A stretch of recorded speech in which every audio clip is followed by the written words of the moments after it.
आपने बजट भाषण में बोलने का मौका दिया, इसलिए आपको बहुत बहुत धन्यवाद। मैं आज पूरी विधानसभा की तरफ से माननीय हमारे गुलाब चंद कटारिया साहब को असम के राज्यपाल बनने पे बहुत बहुत हार्दिक अभिनंदन और बधाई देना चाहता हूं, क्योंकि आपने जिस प्रकार से विधानसभा में कार्य किए ऐसे हमें मिलता रहे, आगे भी आपकी प्रेरणा। मैं सबसे पहले आपकी घोषणाओं के बारे में बताना चाहता हूं कि आपने बेरोजगारों को विषय में पिछले पैरा नंबर 48 पे 2 लाख युवाओं को भर्ती देने का वादा किया था कि हम 2 लाख युवाओं को शिक्षित बेरोजगारों को नौकरियां देंगे, बाकी ये वादा आपका पूरा नहीं हुआ। इसी प्रकार पैरा नंबर 49 पे आपने 17 जिलों में उद्योग क्षेत्र खोलने के लिए कहा था। उस पर मेरा जिले में पिड़ावा क्षेत्र भी था, जिसपे पिड़ावा क्षेत्र वो मनोर थाना क्षेत्र में एक उद्योग खोलने का कहा था, बाकी वहाँ कोई उद्योग नहीं खुला। पैरा नंबर 55 में आपने EWS के माध्यम से उन सामान्य श्रेणी के लोगों को 100 करोड़ रुपए का प्रावधान किया था कि इन लोगों को 100 करोड़ से हम सहायता देंगे, बाकी वो कोई सहायता नहीं मिली। पैरा नंबर 57 पे 22-23 में आपने घोषणा की थी कि दिव्यांग छात्राओं को 5,000 की स्कूटी देंगे हम, और हम कालीबाई देवनारायण योजना के तहत 20,000 स्कूटी देंगे, बाकी मेरी विधानसभा में किसी बच्ची को और दिव्यांग को अभी तक कोई स्कूटी नहीं मिली। पैरा नंबर 62 पे आपने कहा था 2022-23 में कि हम श्रमिक कार्ड के जो योजना चल रही, इसमें जितने भी प्रकरण पेंडिंग है उसका 3 महीने में निस्तारण कर देंगे। माननीय सभापति महोदय, आज दिन तक कोई उसका निस्तारण नहीं हुआ और किसी को इसका फायदा नहीं हुआ।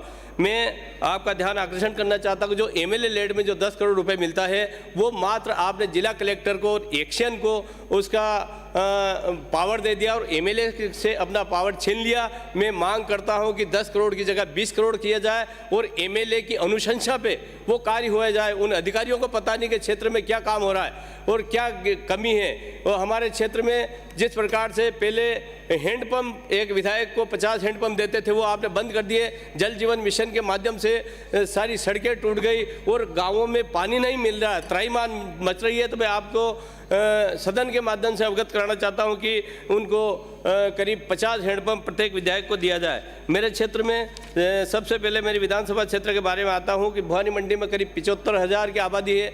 वहां पर CSC हैं, उसको जिला अस्पताल में कर्मरत किया जाए। वो ADM कार्यालय व उप अधीक्षक कार्यालय खोला जाए।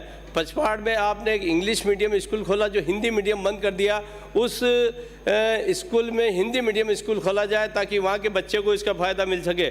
भवानी मंडी में पिपला नदी जो बह के जाती है उसमें प्रदूषित पानी बह के जाता है, उसको केंद्रीय जल समिति ने भी इसको घोषित किया। तो मैं राजगढ़ पेयजल परियोजना से जोड़ने के लिए मांग करता हूं कि आप इसको राजगढ़ पेयजल परियोजना से जोड़ा जाए।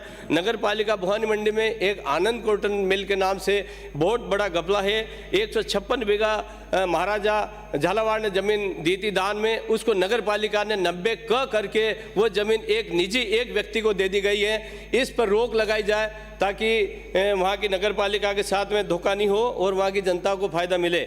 फसल बीमा के माध्यम से ICICI बैंक में करीब सभी किसानों को इस रबी का बीमा मिला है, बाकी राष्ट्रीयकृत बैंकों में कहीं बीमा नहीं मिला।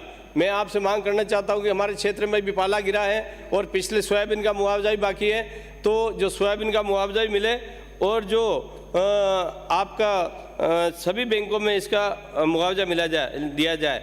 मेरी विधानसभा क्षेत्र भवानी मंडी में कन्या महाविद्यालय खोला जाए, क्योंकि वहाँ बच्चियों की संख्या करीब 2000 बच्चियों की संख्या है। माननीय मुख्यमंत्री महोदय ने घोषणा करी थी कि हम 500 बच्चियों की जनसंख्या पर एक कन्या महाविद्यालय खोलेंगे, बाकी अभी तक वहाँ कन्या महाविद्यालय की घोषणा नहीं की। मैं चाहता हूँ कि 16 तारीख को जब जवाब दें मुख्यमंत्री महोदय और मंत्री महोदय, तो वहाँ कन्या महाविद्यालय खोला जाए। डग में और भवानी मंडी दोनों जगह में कन्या महाविद्यालय खोला जाए।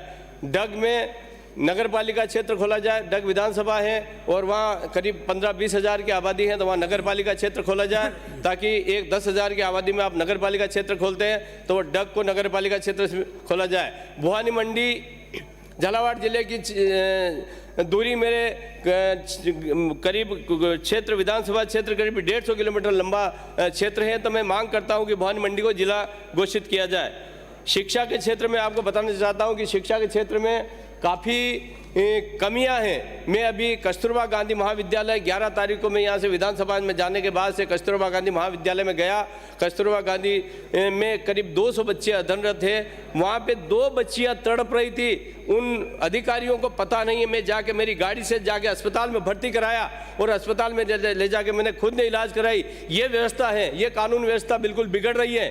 आप और वहाँ स्टाफ नहीं है, स्टाफ लगाए और जो भी अधिकारी इसका दोषी है उसको सस्पेंड कराए। मैंने कलेक्टर से बात करी, जिला शिक्षा अधिकारी से बात करी, बीओ से बात करी और इस बहुत गंभीर विषय है, इसकी कार्रवाई करवाए और इनके खिलाफ जो भी उचित कार्रवाई है की जाए। लाइट के विषय में मैं आपको कहना चाहता हूँ कि जिस प्रकार से ग्रामीण क्षेत्र में लाइट कट रही है, बार बार ट्रिपिंग होता है और जो कनेक्शन आपने कहा था कि हम 2023 तक संपूर्ण कनेक्शन दे देंगे, बाकी आज दिन तक कोई कनेक्शन नहीं हुआ है।